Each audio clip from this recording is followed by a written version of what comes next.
ಸ್ನೇಹಿತರೆ ನಮಸ್ಕಾರ. 12ನೇ ಶತಮಾನದ ಶರಣರು ಎಂತಹ ಬೆಳಕನ್ನು ನೀಡಿ ಕೊಡುಗೆಯಾಗಿ ಕೊಟ್ಟು ಹೋಗಿದ್ದಾರೆ ಅಂದರೆ ಅವರ ಒಂದೊಂದು ವಚನಗಳು ಬದುಕನ್ನು ಬೆಳಗುವಂತಹದ್ದು.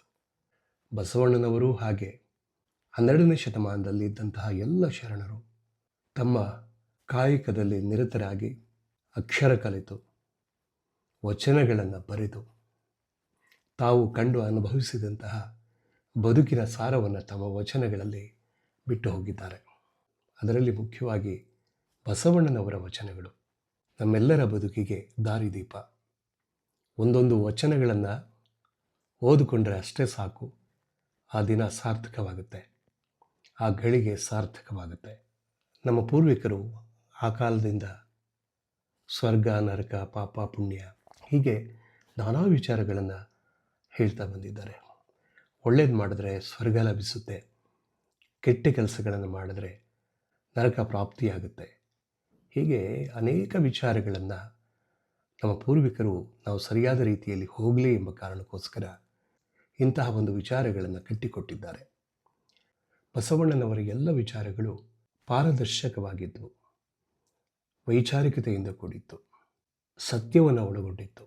ಅದರಲ್ಲಿ ಇಲ್ಲಿ ಹೇಳ್ತಾ ಹೋಗ್ತಾರೆ ಒಂದು ವಚನದಲ್ಲಿ, ದೇವಲೋಕ ಮರ್ತ್ಯಲೋಕವೆಂಬುದು ಬೇರಿಲ್ಲ ಕಾಣಿರಣ್ಣ, ಸತ್ಯವ ನುಡಿಯುವುದೇ ದೇವಲೋಕ, ಸತ್ಯವ ನುಡಿಯುವುದೇ ದೇವಲೋಕ, ಮಿಥ್ಯವ ನುಡಿಯುವುದೇ ಮರ್ತ್ಯಲೋಕ, ಆಚಾರವೇ ಸ್ವರ್ಗ ಅನಾಚಾರವೇ ನರಕ, ನೀವೇ ಪ್ರಮಾಣ ಕೂಡಲ ಸಂಗಮ ದೇವ. ಎಷ್ಟು ಅರ್ಥಪೂರ್ಣವಾಗಿದೆ ಬಸವಣ್ಣನವರ ಈ ವಚನ. ಅಂದರೆ ಸ್ವರ್ಗ ನರಕಗಳು ಬೇರೆ ಎಲ್ಲೂ ಇಲ್ಲ, ನೀವು ಆಡುವಂತಹ ಮಾತಿನಲ್ಲಿ, ನೀವು ನಡೆದುಕೊಳ್ಳುವಂತಹ ರೀತಿಯಲ್ಲಿ, ಬಾಳುವಂತಹ ರೀತಿಯಲ್ಲಿ ಎಲ್ಲವೂ ಕೂಡ ಇದೆ. ಆಚಾರವೇ ಸ್ವರ್ಗ ಅನಾಚಾರವೇ ನರಕ. ಏನು ಅನಾಚಾರ ಅಂತ ಮಾಡ್ತೇವೆ ಅದು ನರಕ, ಆಚಾರ ಒಳ್ಳೆಯ ರೀತಿಯಲ್ಲಿ ಬದುಕುವುದೇ ಸ್ವರ್ಗ ಎಂಬುದಾಗಿ ತಮ್ಮ ವಚನದಲ್ಲಿ ಸ್ಪಷ್ಟಗೊಳಿಸಿದ್ದಾರೆ ಬಸವಣ್ಣನವರು. ಪುಣ್ಯ ಪಾಪಗಳೆಂಬವು ತಮ್ಮಿಷ್ಟ ಕಂಡಿರೆ, ಅಯ್ಯ ಎಂದರೆ ಸ್ವರ್ಗ, ಎಲವೋ ಎಂದರೆ ನರಕ. ಅಯ್ಯ ಎಂದರೆ ಸ್ವರ್ಗ, ಎಲವೋ ಎಂದರೆ ನರಕ. ದೇವ ಭಕ್ತ ಜಯ ಜೀಯ ಎಂಬ ನುಡಿಯೊಳಗೆ ಕೈಲಾಸವೈದುವುದು ಕೂಡಲ ಸಂಗಮ ದೇವ. ಅಂದರೆ ಪ್ರೀತಿಯಿಂದ ಅಯ್ಯ ಎಂದರೆ ಸ್ವರ್ಗ, ಎಲವೋ ಎಂದರೆ ಅಹಂಕಾರದಿಂದ ಆಡುವಂತಹ ಮಾತುಗಳಿಂದ ಆತ ನರಕವನ್ನು ಕಾಣ್ತಾನೆ ಎಂಬುದಾಗಿ ಈ ಒಂದು ಅರ್ಥ ಕೊಡುತ್ತೆ.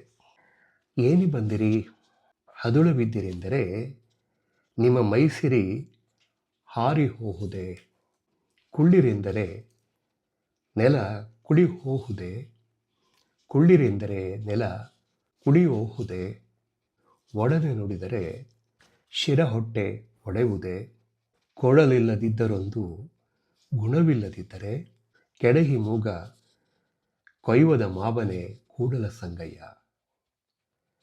ಅಂದರೆ ಬಂದವರಿಗೆ ಬನ್ನಿ ಕೂತ್ಕೊಳ್ಳಿ, ಹೇಗಿದ್ದೀರಿ ಅಂತ ಹೇಳಿದ್ರೆ ಏನು ಕಳ್ಕೊಳ್ತೀರಿ, ಕೂತ್ಕೊಳ್ಳಿ ಅಂದರೆ ನೆಲ ಕುಸಿದು ಹೋಗುತ್ತೆ, ಒಳ್ಳೆಯ ರೀತಿ ಮಾತನಾಡಿದ್ರೆ ನಿಮಗೇನಾಗುತ್ತೆ, ಒಳ್ಳೆಯದನ್ನು ಮಾತನಾಡಿ ಪ್ರೀತಿಯಿಂದ ಎಲ್ಲರನ್ನ ಕಾಣಿ ಎಂಬಂತಹ ಒಂದು ಸತ್ಯವನ್ನು ಬಸವಣ್ಣನವರು ಸಮಾಜಕ್ಕೆ ತಿಳಿ ಹೇಳಿದ್ದಾರೆ.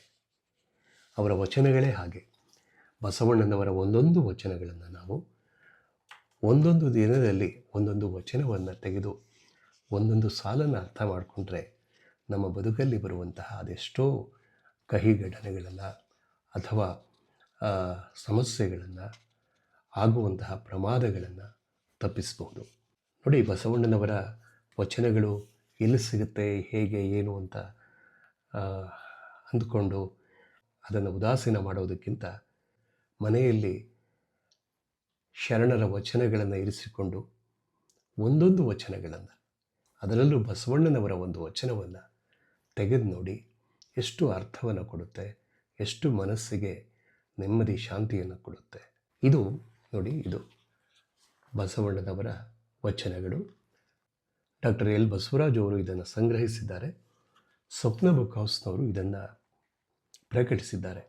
ಇದನ್ನು ತಂದು ಒಂದು ಮನೆಯಲ್ಲಿ ಇಟ್ಕೊಂಡ್ರೆ ಒಂದೊಂದು ವಚನವನ್ನು ಓದಿದ್ರೆ ಸಾಕು, ನಮಗೆ ಎಷ್ಟೋ ಅರಿವು ಮೂಡುತ್ತೆ.